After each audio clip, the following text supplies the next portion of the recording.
Hello everyone, and welcome again to My Voice Only. I'm DJ Rock M, your host.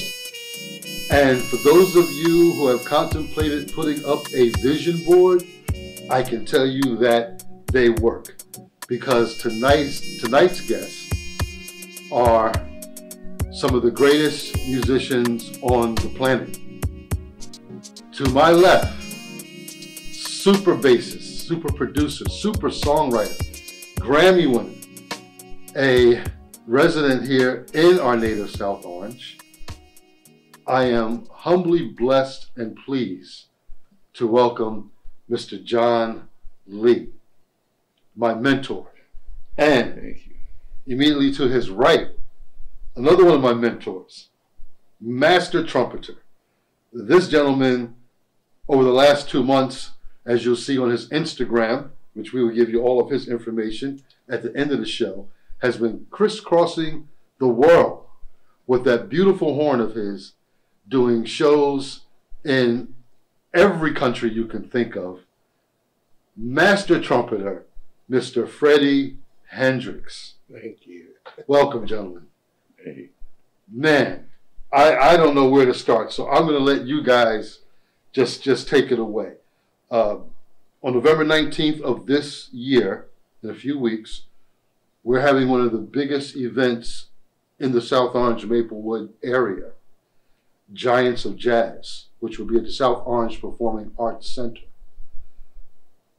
John, if you can, please give us the history of Giants of Jazz, how it came about, and what the great surprises that you have for us this season. All right. Well, Giants of Jazz was actually started 25 years ago, and our then director of Parks and Recreation told me they needed additional funds for the concerts in the park that are done, free concerts every summer, and could I help him put together some kind of benefit? And I said, well, let's have a concert, which we came to name Giants of Jazz, that would honor a jazz musician every year that was very deserving of honoring his career and his achievements. And our mission was to try to honor also people who aren't necessarily recognized by the big jazz establishment, because they can only honor but so many people at a time, like the NEA Jazz Masters and so forth. So that first year, we started it in the middle school, and we honored two great saxophonists, Phil Woods and Jackie McLean.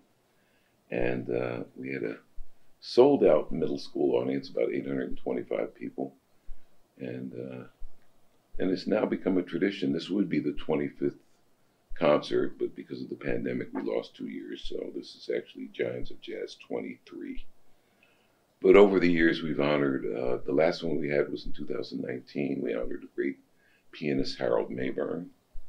And the year before that, we honored somebody close to Freddie and myself, Claudio Roditi, great Brazilian trumpet player that resided here in South Orange for many years.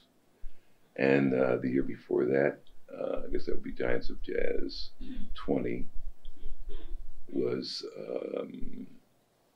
the great George Cables.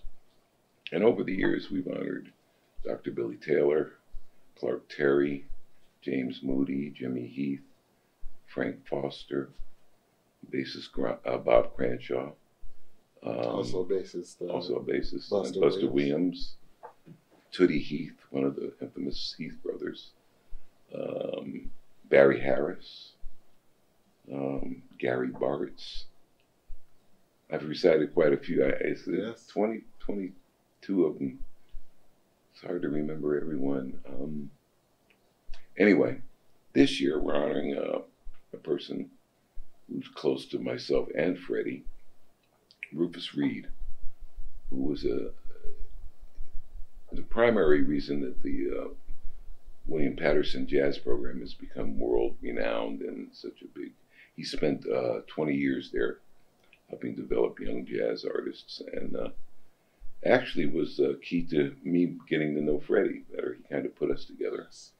And as a lot of people know, I run the 3 Dizzy Gillespie bands. I've spent 10 years with Dizzy Gillespie, and there's the Dizzy Gillespie Big Band, the Dizzy Gillespie All-Stars, and the Dizzy Gillespie Afro-Latin Experience, of which Freddie plays in all 3 bands. And yeah, so we all owe Rufus a lot for his years of love and inspiration and encouragement. And he's helped so many young musicians make it in the business, and has spread his knowledge and his love over all of us. So he's a perfect one to honor, meets all the criteria, what we're looking for. And the night will be, it's always a memorable night, because this year I think we've got about 27 musicians coming. And he'll receive the award that we give every year, and at the end of the concert, it will feature his band, and there'll be a lot of testimonials and a few speeches talking about Rufus. And just for an example, I think Freddie will be there, other great trumpet players, Greg Gisbert, Mike Rodriguez, the great Bill Charlotte was one of the pianists, Jeff Patton. I have to look, there's so many guys, I have to look on my list. Thelonious Monk Jr., known as T.S. Monk. Don Braden, who used to live here in South Orange. Eric Alexander, Roxy Coss, Steve Davis, James Austin, David Wong, Santi DiBriano, Russell Hall, Tommy Campbell, Evan Sherman, among others. The great Roberta Gambarini is going to sing for us that evening. Oh, beautiful, beautiful. And yeah, I'm looking forward to it. And I think it's important for our viewers to know, when we talk about the jazz genre, the names that you mentioned that'll be performing this year and those previous honorees, you're known as big game hunters. That's a slang term in jazz. And for people who want to pick up an instrument, learn an instrument, and practice, can you just touch on that, on what it takes to be a great jazz musician as you two are? Dedication, a lot of hard work, but I think the one constant is love of the music. You know, you have to kind of live it, drink it for breakfast, eat it for lunch, eat it for dinner, sleep on it. Yeah, it becomes a primary thing in your life, and it's all love. It's all about love. You know, those of us fortunate enough to have nice careers in this music, I think we have one thing in common. We fell in love with this music at an early age, and it just became such a part of us, and it's almost a, what's the word? Almost possessed by the spirit of this music, and it never ends, you know. And I've seen this in a lot of the older jazz music. It's always a what's the right word? You know, there's a funny story about one of the great classical cellists of all time, Pablo Casals. The guy was going to do an interview with him. He was 80 years old, and he kept him waiting a little while because he was practicing. You hear him practicing in the back, and he came out of the room. Okay, let's do the interview now. And the writer said, "Wow, you still practice a lot?" He said, 8 hours a day. He said, "Really, at your age?" He says, "Yeah, I'm starting to see some improvement." A true story. And wow. You know, I see that connection. The greatest of the musicians, they seemed, that's all they thought about was the music all day, and trying to learn. And yeah, I mean, you could comment on that yourself, Freddie, right? Sure, of course. I think the two key words that John mentioned was your love for the music and living the music. You know, living your life. These two key elements are so pertinent in becoming a great jazz musician, because there's so much wit and thought process, as well as the combination of your heart, to be able to produce this style of music. You know, it really takes years to understand it and figure out the science behind it, because it is a science, and it's a fusion of styles and cultures. And it started as African American music, but now it's very much global now. Jazz is a global music now. You know, it's no longer just primarily Afro-American musicians. It's now people of, you know, Japan and Brazil and Israel, and, you know, it's just so many countries. It's touched so many countries and so many people of different countries that it's now become one gigantic melting pot, one big fusion of sound. So you have to live it in order for you to really develop a voice, because it's all about trying to go within yourself and find out who you are, and then kind of rebirth it, so to say. You know, you become reborn again as you follow the path of becoming a great jazz musician. There's so much entailed within it that it's not something that you can get in a matter of weeks or months. It really takes years to develop an identity, to develop a sound. That's what all of the ancestry of the music stood for. Everybody had their own voice, and all of those jazz titans would encourage you to have your own voice. You first make your mark by somewhat sounding like a jazz titan or icon, but then you reach the point where it says, okay, now we know that you understand the music, but what do you have to say? What do you have to offer? What do you have to bring to the table? Because ultimately, it's all about having your voice, but yet, even though within having that individual voice, being able to work with others together. So, as Mr. Heath would call it, he would say togetherness. It's all about the togetherness of the different cultures and you know, the people that represent all the music of the world to come together as one sound, as one unit, as one voice. And you're speaking of the great Jimmy Heath. Yes. Yes. I'm glad you mentioned the cultural connection, because between the two of you, you've traveled to over 100 countries worldwide. I mean, you have taken jazz around the globe, literally, which started out as a genre that, like some music genres, was disrespected a lot by mainstream America. When you go back to 1910, 15, and 20, jazz, you know, had to put its foot down, right? Yes. And make its mark.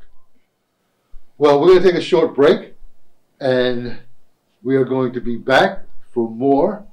My two great guests this evening, Grammy winner, bassist, songwriter, record producer, Mr. John Lee, and also super writer, and we're going to get into his album when we come back, master trumpeter, Freddie Hendrix.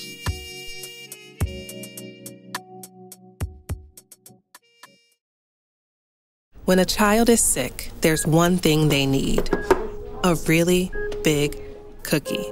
Welcome to RMHC. And parents of sick children have tons of decisions to make. Like movie night, game night, or should we finish that book tonight? We don't perform surgeries, just talent shows. We're not big on poking sticks and beeping machines, but we're the best at playing dress up. Well, we have a few beeping machines. We think the tooth fairy should travel everywhere.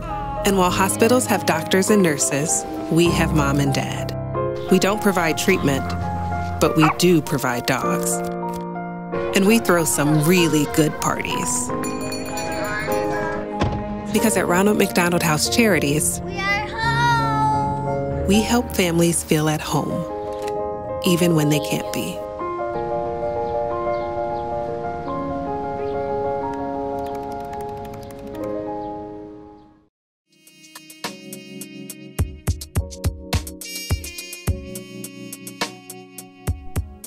And we're back. I'm DJ Rock M again here with my voice only.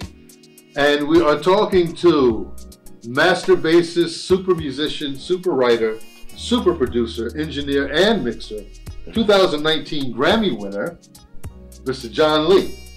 And also we are doubly blessed because at the last minute, we didn't know he was going to show, but he did. And for those of you who love brass, who love trumpet, you definitely need to check out Mr. Freddie Hendrix. And we're going to talk about your career in a minute. We're going to finish up with Giants of Jazz, which we talked about the first half of the show. And Mr. Lee, if you could just tell folks how they can participate and be a part of Giants of Jazz on November 19th at 8 p.m. November 19th, 8 p.m. at SOPAC.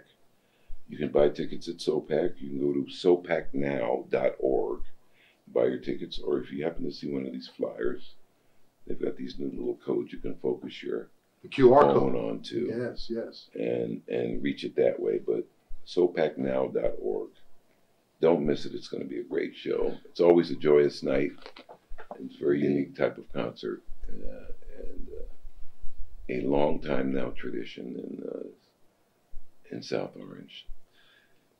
And you know, the way social media is set up now with the musicians that you mentioned that are participating, folk can just, go to their YouTube or so, and you can see these artists actually performing and, performing live or going to Spotify or Apple Music and hearing their albums. And that should inspire a lot of people to want to come out and say, wow, I want to check these guys out. Yeah. Well, Rufus Reid is one of the great bassists in jazz history, and he's played with everybody. And I think at this point he's 78 years old. He's had a very exciting career. And what he did at William Patterson University was amazing. So many great musicians have come out of there since his tenure, during his tenure and after. And he's well deserved this honor, and we're all looking forward to it. Absolutely. And just tell the audience, John, some of the superstars that you have produced on record, that you have engineered, you have mixed their record, you toured the world. It's such a long list, starting with, even before Mr. Gillespie. Yeah. I started my career out playing around New York after I spent my big break was playing with Max Roach for a few months when his band was, he needed a new band temporarily, and because he lost his band to various tours that they went out with at that time. And that kind of, I always say I learned more in a few weeks with him than I learned 2 years in school. He was one of the greatest jazz drummers in history. And,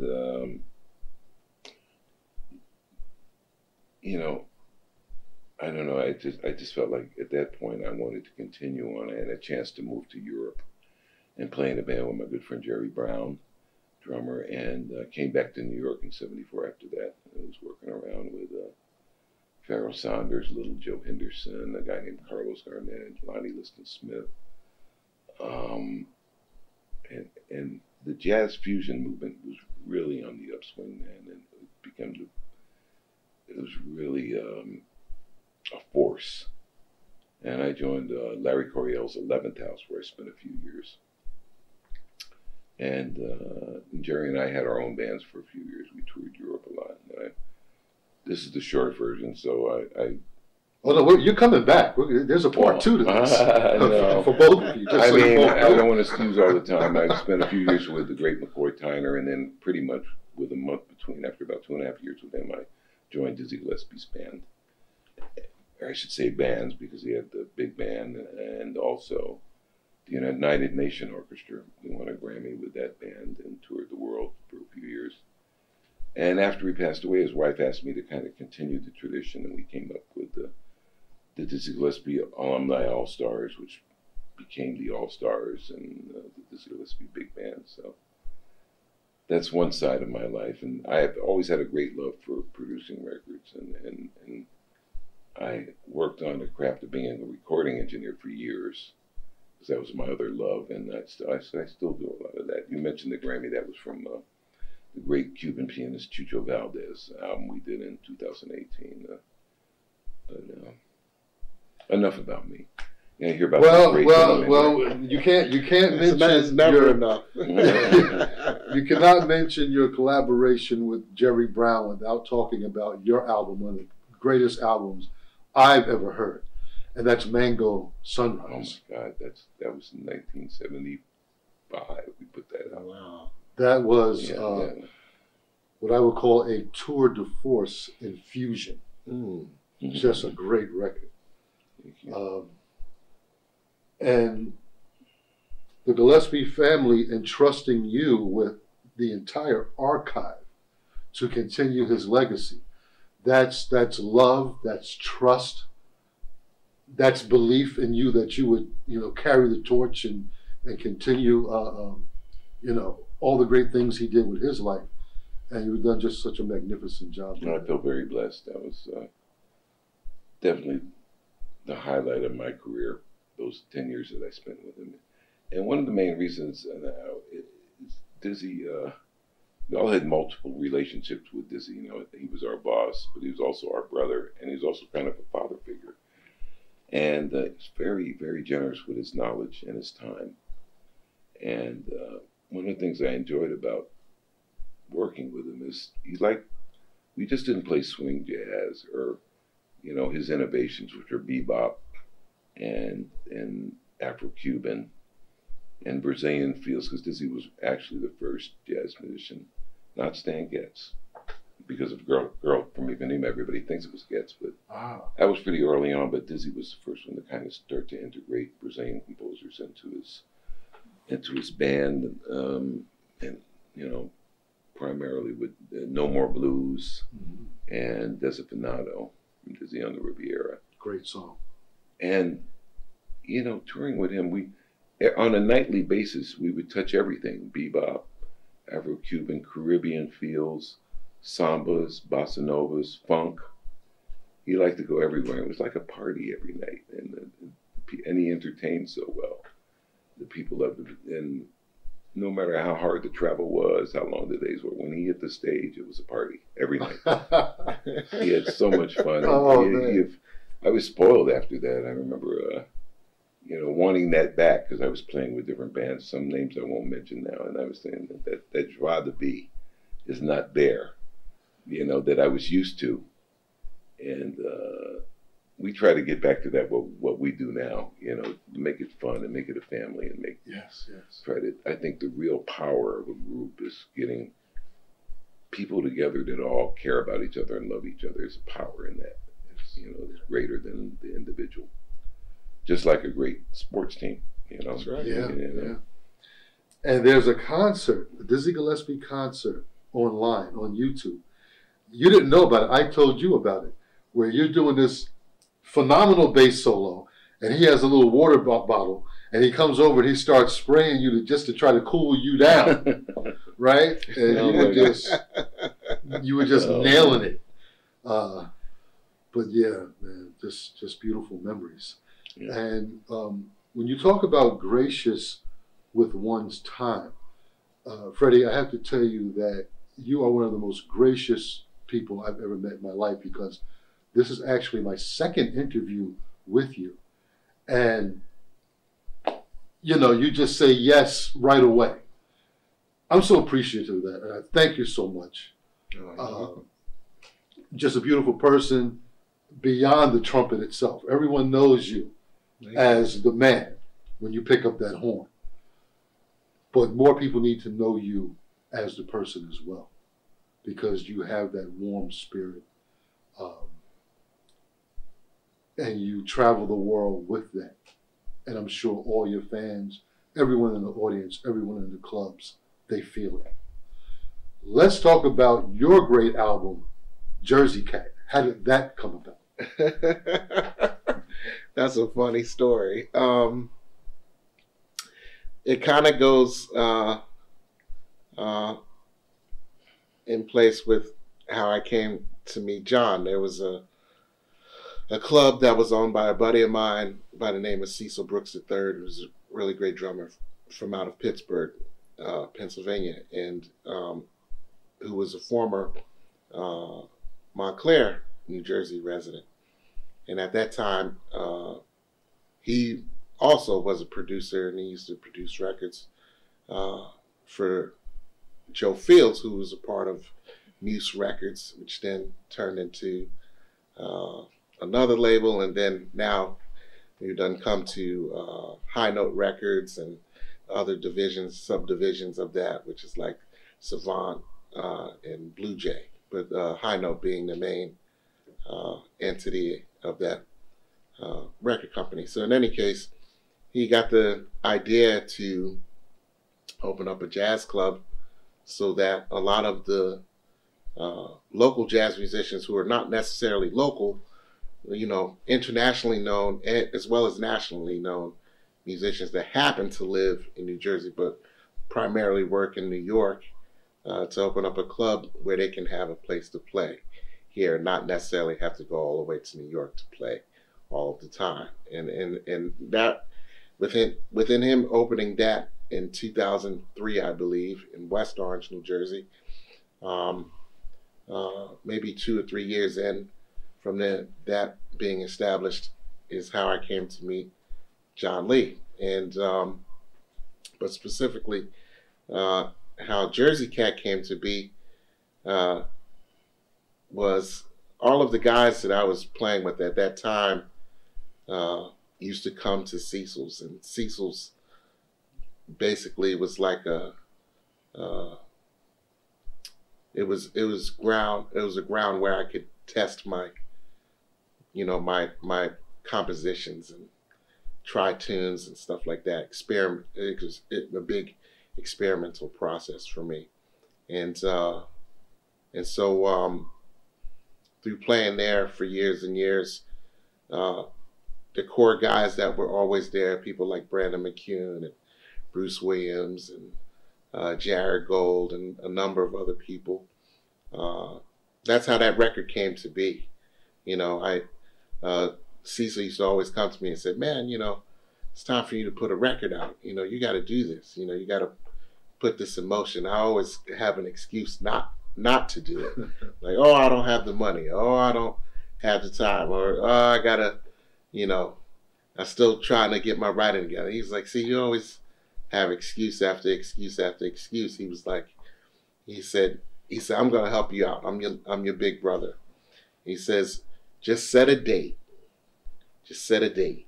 He said, I want you to call Tom Tedesco, who's located of Tedesco Studios, located in Paramus, New Jersey. He said, give him a call, ask him if he has such and such a date open. You choose the date. Give him a call, ask him for a date. He's going to give you a date. That's going to be your deadline to get all your tunes in order, all your bandmates in order, everything that you want to do. He was like, you'll have from this time that we're speaking now up until then. And he said, we're going to make this happen. And that's how that came to be. And so the process started, and then I started saving up all my money from all my gigs and stuff like that, putting it aside for me to pay the cats, because I did everything on my own. And I would, you know, write arrangements of songs and take it, you know, go to Cecil and say, hey man, this is an idea I came up with it for this. He was like, yeah, that's great. Keep going, get it all together. You know, and so finally one day, one afternoon, I had stopped by the club because I was always there all the time. It was like second home for me. And there was a young bartender there at the time that was bartending, and this was around the time when Michael Vick had gotten into some trouble because he was doing all the dog fighting with the pit bulls and stuff. And so they kind of punished him because of because of him doing this dog fighting and stuff. Unfortunately, yeah. Ridiculed his career and stuff. And I felt bad for the cat, you know. And this young bartender said, "Oh, he deserves it. He deserves everything that he got." Blah blah blah. So we got into this argument over the Michael Vick with the dog fighting, and in the course of us going back and forth with each other about that, I was like, man, do you know who you're talking to? Me, you're talking to me. He said, I'm that cat from Jersey. I'm that Jersey cat. You know, like that. And Cecil was like in stitches when I told this guy this, right? He was like, you got to name your album Jersey Cat. That has to be the title. And hence he was like, because you are a Jersey cat. Jersey He said, cat. You are that. You're the epitome of New Jersey. So yes. And I thought it was a beautiful record. Why not name it that? Because I am from Jersey, and you have to represent where you're from. Exactly. So. Man. Well, gentlemen, please come back and do a part 2 when it's convenient for both of you. Absolutely. Yes, sir. I love you guys. I appreciate you so much. Love you too. And this interview meant so much to me. Freddie, very quickly, tell folk how they can find the Jersey Cat album and also your social media pages. Oh, well, you can go to www.freddiehendrix.com. My wife, Barbara Hendricks, handles all my social media. For Twitter, it's my username is Hentones. For Instagram, it's Ready for Freddie. So you can find me there. If you're looking for the album, you can go to any online website like Amazon or Apple Music, all that kind of stuff. Spotify. Okay. Well, folks, for those of you listening, it's an album that you must listen to. Again, November 19th will be Giants of Jazz, and you can go to sopacnow.org for ticket information. And John, give us your Facebook and your social media and how folks can stay in touch with you. Instagram's the best. John Lee Bass. John Lee Bass on Instagram. All right, well, folks, reach out. And again, we are blessed here at SOMAtv to have 2 superstars in music, Mr. John Lee and Mr. Freddie Hendrix. And until part 2, which will happen one day, everyone be blessed.